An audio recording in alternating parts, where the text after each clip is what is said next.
Sa 1,000, maaari ka bang magsimula ng maliit na pangkabuhayan? Kaya, halika, sama mo ko sa grocery, diskarte mode tayo. Simulan natin sa harina at asukal. Sa presyong abot kaya, pwede ka nang gumawa ng tinapay, pancake, o kahit palitaw. Tipid na, negosyo pa, ang evaporada at kondensada gamit sa minatamis. Gawa ka ng lech flan o graham dessert, ibenta sa kapitbahay, itlog, pang-almusal, pang-empanada, o itlog sandwich. Malaki ang tubo, maliit ang puhunan, saging na saba, pang-banana Q, turon o maruya. Mura, masarap at mabenta. Sa powdered milk sachets, hindi kailangang gumastos ng malaki. Pwedeng inumin o ihalo sa minatamis. Kahit maliit na bote ng mantika, sapat na para sa maraming prito.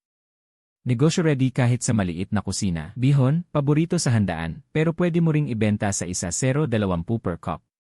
Kita agad, kahit simpleng gulay tulad ng repolyo, carrots, at Baguio beans, pwede nang gawing chop suey na paninda. Ang tokwa, budget ulam, high protein pa. Pwedeng tokwat baboy style kahit walang baboy. Sa isang pack ng lumpia wrapper, pwede ka nang gumawa ng 20-30 piraso. Benta na, kita pa, lahat ng to, pasok sa 1,000. Sulit na pang-ulam, pang-negosyo pa. I-follow mo ang Tipid Hacks para sa mas marami pang diskarte sa buhay.